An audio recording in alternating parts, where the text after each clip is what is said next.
എല്ലാവർക്കും നമസ്കാരം. ഞാൻ doctor Binu Shankar, natural healing centre, Koyilandy, Kozhikode. ഇന്ന് ഞാൻ ഈ വീഡിയോയിൽ വന്നത് നമ്മുടെ മഴക്കാലത്തെക്കുറിച്ച് കുറച്ച് കാര്യങ്ങൾ പറയാനാണ്. ഈ മഴ വന്നു കഴിഞ്ഞാൽ എല്ലാവർക്കും ഭയമാണ്. എന്തിന്? പനിയെ, അല്ലേ? പലതരത്തിലുള്ള പനികൾ, പുത്തൻ പനികളും വന്ന ഒരു സമയമാണ് ഈ മഴക്കാലം എന്നുള്ളത്. കാരണം മഴക്കാലമാണ് കൂടുതൽ ആൾക്കാർക്ക് പനിക്കുക എന്നുള്ളത് ഒരു യാഥാർത്ഥ്യമാണ്.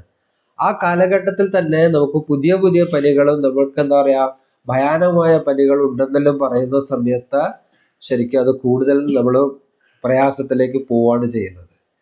അപ്പൊ എന്തുകൊണ്ട് മഴക്കാലത്ത് കൂടുതൽ പനി ഉണ്ടാവുന്നത്? നമ്മുടെ ബോഡി, നമ്മുടെ ശരീരത്തിലെ ഈ ചൂട് കാലത്ത് ഉണ്ടായിരിക്കുന്ന പല ടോക്സിനും പലതരത്തിലുള്ള ശരീര മാലിന്യങ്ങൾ, രക്തവ്യവസ്ഥയിൽ അടിയുന്ന മാലിന്യങ്ങളൊക്കെ പുറന്തള്ളാതെ അങ്ങനെ നിൽക്കുന്നുണ്ടാവും. പെട്ടെന്ന് തണുപ്പ്, മഴ, ഇത്തരം കാര്യങ്ങളെല്ലാം വരുമ്പോൾ അന്തരീക്ഷം മൊത്തം തണുക്കുകയും നമ്മുടെ ശരീരം തണുക്കുകയും ചെയ്യും. ബോഡി സ്റ്റിമുലേഷൻ ആവും. ആ സമയത്ത് ബോഡിക്ക് അക്കുമുലേറ്റ് ചെയ്തിരിക്കുന്ന ടോക്സിൻ പുറന്തള്ളണം. അതിന്റെ ഭാഗമായിട്ടാണ് പലപ്പോഴും പനി പോലെയുള്ള പ്രയാസങ്ങളൊക്കെ നമുക്ക് ഉണ്ടാവുന്നത്. പക്ഷേ നമ്മളത് മനസ്സിലാക്കാതെ മഴക്കാലം നമ്മളെന്താണ് പലതരത്തിലെ പ്രയാസകരമായ പനികളാണെന്ന് തെറ്റിദ്ധരിക്കുകയും അതേ തരത്തിലുള്ള പ്രചരണങ്ങളും ഉണ്ടാവുന്നുണ്ട്. കാരണം ഓരോ പനി സീസണിലും പുതിയ ഓരോ പനികൾ ഇങ്ങനെ വരികയാണ്. നമുക്കറിയാം, ഈ പനികളൊക്കെ ഉണ്ടാക്കുന്നത് പൊതുവെ നമ്മൾ ആധുനിക വൈദ്യശാസ്ത്രം പറയുന്ന കാര്യങ്ങൾ ബാക്ടീരിയകളും വൈറസുകളുമാണെന്നാണ്, അല്ലേ? ഈ ബാക്ടീരിയകളും വൈറസുകളുമാണ് യഥാർത്ഥ കാരണം എന്ന് ഒരു നാച്ചുറൽ രീതിയിൽ ചിന്തിക്കുന്നവർക്കത് സാധിക്കില്ല. കാരണം ബാക്ടീരിയയും വൈറസുകളും പനി പരത്താൻ സഹായിക്കുന്നുണ്ടെന്നുള്ളത് യാഥാർത്ഥ്യമാണ്. എന്നാൽ പനി ഉണ്ടാവാനുള്ള കാരണം നമ്മുടെ ശരീരത്തിൽ അടിയുന്ന ടോക്സിനാണ്. ടോക്സീമിയ, വിഷസങ്കലനം, മാലിന്യങ്ങളാണ്. അതുകൊണ്ട് തന്നെയാണ് ആധുനിക വൈദ്യശാസ്ത്ര പിതാവായിട്ടുള്ള ഹിപ്പോക്രാറ്റസ് പറഞ്ഞിരിക്കുന്നത്, കാരണം പനി ഒരു രോഗമല്ല, ശരീരത്തിലെ ബാലൻസ് ചെയ്യാൻ വരുന്നതാണ്. അസന്തുലിതാവസ്ഥകളെ സന്തുലിതപ്പെടുത്താൻ വേണ്ടി പ്രാണം ചെയ്യുന്ന ഒരു ക്രിയയാണ് പനി എന്ന് ആധുനിക വൈദ്യശാസ്ത്ര പിതാവായി ഹിപ്പോക്രാറ്റസ് പറയുന്നുണ്ട്. പക്ഷേ അദ്ദേഹത്തിന്റെ അനുയായികൾ ആയിരിക്കുന്നവരെല്ലാം പനിയെ പേടിക്കുകയും പേടിപ്പിക്കുകയും ചെയ്യുന്ന ഒരു അവസ്ഥയിലേക്ക് മാറിക്കൊണ്ടിരിക്കുകയാണ്. അതുകൊണ്ട് നമ്മൾ വേണ്ടത് എന്താണെന്ന് വെച്ചാൽ, പനി വരുമ്പോൾ നമുക്ക് ഉണ്ടാവുന്ന ഇന്നർ ഫീലിംഗ് എന്താണ്, അത് അതനുസരിക്കുക എന്നുള്ളതാണ്. പലപ്പോഴും നമ്മൾ കുട്ടിക്കാലത്തെ പഠിച്ചു വെച്ചിരിക്കുന്ന ഒരു വിശ്വാസമാണ്, നമ്മളെ തലച്ചോറിൽ അരക്കിട്ടുറപ്പിച്ചിട്ടുള്ള ഒരു വിശ്വാസമാണ്, രോഗം വന്നാൽ മരുന്ന് കഴിക്കണം എന്നുള്ളത്. പനി വന്നാൽ മരുന്ന് കഴിക്കണം. പനി അപകടത്തിലേക്ക് തിരിയും, പല പ്രയാസങ്ങളിലേക്കും തിരിയും. അതുകൊണ്ട് തന്നെ എന്തൊരു രോഗാവസ്ഥ വരുമ്പോഴും പെട്ടെന്ന് മരുന്ന് കഴിക്കുക എന്നുള്ളത് നമ്മളിൽ എന്താണ് ഒരു ഒരു തീവ്രമായിട്ടുള്ള ഒരു ചിന്തയായി മാറിയിരിക്കുക. ഉടനെ മരുന്ന് കഴിക്കണം എന്നുള്ളത്. ഇവിടെ ശ്രദ്ധിക്കേണ്ട കാര്യം, അങ്ങനെ മരുന്ന് കഴിക്കുന്ന സമയത്ത് നമ്മൾ മറന്നു പോകുന്ന ഒരു കാര്യം, ആ പനി ഉണ്ടാവുന്ന സമയത്ത് നമുക്ക് ഉണ്ടായിട്ടുള്ള ഒരു ഫീലിങ്സ്, നമ്മുടെ ശരീരത്തിൻ്റെ ഒരു അവസ്ഥകളെ നമ്മൾ എന്ത് ചെയ്യുന്നില്ല, മനസ്സിലാക്കുന്നില്ല. ഇന്നർ ഫീലിംഗ് നമ്മൾ മനസ്സിലാക്കുന്നില്ല. ഒരു വ്യക്തിക്ക്, ഞങ്ങൾ നാച്ചുറൽ സിസ്റ്റത്തിൽ, ഞാൻ ഒരു നാച്ചുറൽ ഹീലിംഗ് കോച്ചാണ്. കഴിഞ്ഞ 25 വർഷമായിട്ട് നാച്ചുറോപ്പതി മേഖലയിലെ എക്സ്പീരിയൻസ് കൊണ്ട് പറയാണ്, ഞങ്ങൾക്കൊക്കെ പനി വരുന്ന സമയത്ത് ഒരു ഇന്റേണൽ റെസ്റ്റാണ് കൊടുക്കുന്നത്. എങ്ങനെ? നമ്മുടെ ശരീരം നമ്മളോട് പറയുന്ന ചില കാര്യങ്ങളുണ്ട്. അത് ശ്രദ്ധിച്ചാൽ മാത്രം നിങ്ങൾക്ക് ഉണ്ടാവുന്ന പനി മാറും. അതാണ് ഒരു റിയാലിറ്റി. ശരിക്കും ബാക്ടീരിയയും വൈറസും ആണ് പനിക്ക് കാരണം എന്ന് പറയുമ്പോൾ, ഈ ബാക്ടീരിയ കൊണ്ടും വൈറസും കൊണ്ടും പനി പകർത്താൻ സഹായിക്കും എന്നുള്ള യാഥാർത്ഥ്യമാണെങ്കിലും, ബാക്ടീരിയക്ക് ആന്റിബയോട്ടിക് മരുന്ന് കഴിച്ചിട്ടാണ് പരിഹരിക്കുന്നത്. എന്നാൽ വൈറസിന് മരുന്ന് കണ്ടെത്തിയിട്ടുണ്ടോ? ഒരു മരുന്നിലും കണ്ടെത്തിയിട്ടില്ല. ഉദാഹരണം H1N1, അതേപോലെ തന്നെ നമ്മുടെ കൊറോണ, ഇങ്ങനെയുള്ള പനികൾ, നിപ്പ, ഇത്തരം പനികളൊക്കെ വൈറസുകളാണ്. ഇന്ന് വരെ വൈറസുകളെ നശിപ്പിക്കാൻ ഒരു മരുന്ന് കണ്ടെത്തിയിട്ടില്ല എന്നുള്ളതാണ് യാഥാർത്ഥ്യം. അപ്പൊ പിന്നെ അത്തരം പനികൾ എങ്ങനെ മാറും?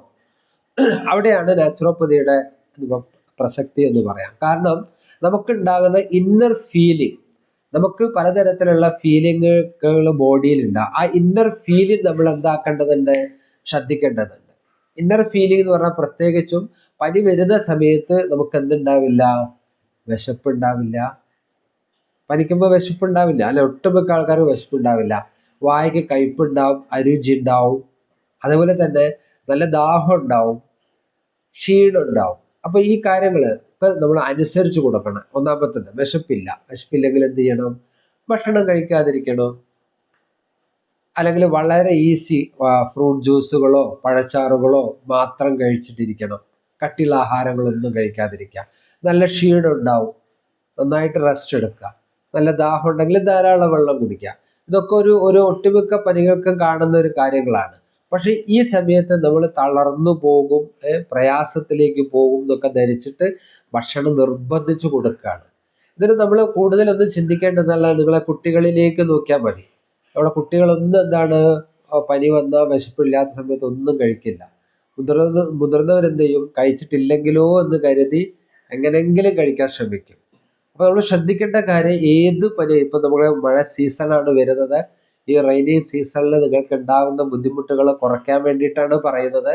അപ്പോൾ നമുക്കുണ്ടാവുന്ന പനി, ചെറിയ ചെറിയ പനികളൊക്കെ, ചെറിയ ചെറിയ പനി വലിയ പനി അങ്ങനെയൊന്നുമില്ല, എന്നാലും പറയാണ്, നമുക്കുണ്ടാകുന്ന പനികളൊക്കെ തന്നെ അത് ഏത് പനിയായാലും ശരി, ആ പനി മാറ്റുവാൻ വേണ്ടി നമ്മൾ ചെയ്യേണ്ട ഒരു പ്രധാന കാര്യമാണ് നമ്മളുടെ ഇന്നർ ഫീലിംഗ് നമ്മൾ ശ്രദ്ധിക്കുക എന്നുള്ളത്.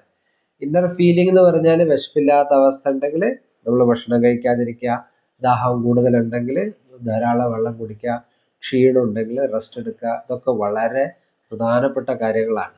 ഇത്തരം കാര്യങ്ങൾ ഒരേ ഒരു ദിവസം ചെയ്യുമ്പോൾ തന്നെ നല്ല വ്യത്യാസങ്ങളാണ് കാണുന്നത്. കാര്യം ഞാനിത് പറയുമ്പോൾ ഒരുപാട് വർഷത്തെ എക്സ്പീരിയൻസ് എന്നാണ് പറയുന്നത് കേട്ടോ. കാരണം 10-32 വർഷമായിട്ട് ഞാൻ മരുന്ന് കഴിച്ചിട്ടില്ല, എൻ്റെ മകള് മരുന്ന് കഴിച്ചിട്ടില്ല, അതുപോലെ തന്നെ എൻ്റെ വൈഫ് വിവാഹത്തിന് ശേഷം മരുന്ന് കഴിച്ചിട്ടില്ല. നമുക്ക് പനി വരാറുണ്ട്. പനി വരണം എന്നാണ് പറയുന്നത്. പനി അത്യാവശ്യമാണ്. പനി ഒരിക്കലും നമ്മളെ പ്രയാസപ്പെടുത്താൻ വരുന്നതല്ല. ആരോഗ്യമുള്ള ശരീരത്തിൽ പനി വരണം, ജലദോഷം വരണം, ചുമ വരണം, ഇതൊക്കെ ഇടയ്ക്ക് ഉണ്ടാവണം. ഇതൊക്കെ ഇടയ്ക്ക് ആവശ്യമാണ്. ബോഡിയുടെ ക്ലീൻസിങ് ഇതെല്ലാം ആവശ്യമാണ്. പക്ഷെ അതിന് മരുന്ന് വേണോ എന്നുള്ളതാണ് എൻ്റെ ക്വസ്റ്റ്യൻ. മരുന്നില്ലാതെ തന്നെ നമുക്ക് എന്താ ഈ പനികളെല്ലാം പരിഹരിക്കാൻ പറ്റുന്നുള്ളതാണ് യാഥാർത്ഥ്യം. അതുകൊണ്ട് നിങ്ങൾ പനി ശരിക്കും ശ്രദ്ധിക്കുക. പനി എത്രമാത്രം അപകടകരമാണ് എന്നുള്ളതാണ് പലപ്പോഴും പലരും ചിന്തിക്കുന്നത്. പക്ഷേ പനി ഒട്ടും അപകടകരമല്ല എന്നുള്ളതാണ് യാഥാർത്ഥ്യം. പലപ്പോഴും പലരും ചിന്തിക്കുന്നത് പനി വന്ന് വളരെ ശ്രദ്ധിക്കണം, അതെന്ത് പനിയായിരിക്കും എന്നറിയില്ല, പനി പല അസുഖങ്ങളായി തിരിയാം എന്നുള്ള പലതരത്തിലുള്ള തെറ്റിദ്ധാരണകളും ഒക്കെ നമുക്ക് ഇടയിൽ വളരെ കൂടുതലാണ്. പിന്നെ കുട്ടിക്കാലത്തെ നമ്മളിൽ അരക്കെട്ട് ഉറപ്പിച്ചൊരു വിശ്വാസമാണ് രോഗം വന്നാൽ മരുന്ന് കഴിക്കുക എന്നുള്ളത്. നമ്മുടെ തലച്ചോറിൽ ഉറച്ചു പോയിട്ടൊരു വിശ്വാസമാണ് രോഗം വന്നാൽ മരുന്ന് കഴിക്കുക. രോഗത്തിന് മരുന്ന് വേണമെന്നില്ല. പനിയായാലും ജലദോഷമായാലും ചുമയായാലും ഒക്കെ ശരീരം കാണിക്കുന്ന ഇൻബാലൻസുകൾ, ശരീരത്തിൽ ഉണ്ടാവുന്ന ഇൻബാലൻസുകൾ അഥവാ അസന്തുലിതാവസ്ഥകൾ ബാലൻസ് ചെയ്യാൻ വേണ്ടി, സന്തുലിതപ്പെടുത്താൻ വേണ്ടി ശരീരം ഉണ്ടാക്കുന്ന, പ്രാണൻ ഉണ്ടാക്കുന്ന പ്രവൃത്തികളാണ്. ഇതിനെ തെറ്റിദ്ധരിച്ച് നമ്മൾ എന്താ ചെയ്യാണ്? അപകടത്തിലേക്ക് പോകും എന്ന് തെറ്റിദ്ധരിച്ച് നമ്മൾ മരുന്നുകൾ കഴിക്കുകയാണ്. പലപ്പോഴും മരുന്നുകളാണ് കൂടുതൽ അപകടാവസ്ഥയിലേക്ക് പോകുന്നത് എന്നുള്ള യാഥാർത്ഥ്യം മനസ്സിലാക്കുക. പലപ്പോഴും അങ്ങനെ സംഭവിക്കാറുണ്ട്. ഞാൻ പലതരത്തിലുള്ള വ്യത്യസ്ത പനികൾ എടുത്തിട്ടുണ്ട്. ഡെങ്കിപ്പനിയാണെന്ന് അറിഞ്ഞത് എടുത്തിട്ടുണ്ട്, അങ്ങനെ പലതരത്തിലുള്ള എലിപ്പനിയാണെന്ന് അറിഞ്ഞിട്ടും എടുത്തിട്ടുണ്ട്. അപ്പോൾ ഇതൊക്കെ അറിഞ്ഞ് എടുത്ത കേസ്, കാരണം ബ്ലഡ് ടെസ്റ്റ് ചെയ്യുമ്പോൾ പലതിൻ്റെ അതിൻ്റെ ബാക്ടീരിയ വൈറസിൻ്റെ ജനിത ഈ രൂപസാദൃശ്യങ്ങളൊക്കെ മനസ്സിലാക്കിക്കൊണ്ടാണ് പലപ്പോഴും പനിക്ക് പലതരത്തിലുള്ള പേരുകൾ ഇടുന്നതെന്ന് മനസ്സിലാക്കുക. അപ്പോൾ അതുകൊണ്ട് തന്നെ ആ വൈറസുകൾക്ക്, ആ ബാക്ടീരിയകൾക്ക് ജനിതക മാറ്റം വന്ന് രൂപവ്യത്യാസം വരുന്ന സമയത്ത് പനികളുടെയും പേര് മാറുന്നുള്ള യാഥാർത്ഥ്യം മനസ്സിലാക്കുക. അതുകൊണ്ട് ഇനിയൊരു പനി വരുന്ന സമയത്ത് സ്വസ്ഥമായിട്ട് നമ്മുടെ ശരീരം എന്ത് പറയുന്നത് എന്ന് കേട്ട് അതിനെ മാറ്റാൻ ഒരു ശ്രമം നടത്തി നോക്കുക. ഓക്കെ, നമുക്ക് ഉണ്ടാകുന്ന പനികളെ നമുക്ക് തന്നെ തടയാൻ സാധിക്കുന്നതാണ്. അപ്പോൾ അതിന് ഒട്ടും ധൈര്യമില്ലാത്തവരാണെങ്കിൽ നിങ്ങൾ മരുന്ന് കഴിക്കുക, അല്ലാതെ വേറെ ഒരു നിവൃത്തിയില്ല. മനസ്സിന് കുറച്ച് ധൈര്യവും കുറച്ച് ബലവും ഒക്കെ ഉണ്ടെങ്കിൽ തീർച്ചയായിട്ടും നമുക്ക് എന്ത് ചെയ്യാം? ഇത് നമുക്ക് മാറ്റിയെടുക്കാവുന്നതാണ്. പനി അപകടകരമാണ് എന്നുള്ള ഭയമാണ് പനിയേക്കാൾ അപകടം എന്നുള്ള യാഥാർത്ഥ്യം മനസ്സിലാക്കുക. Okay, thank you.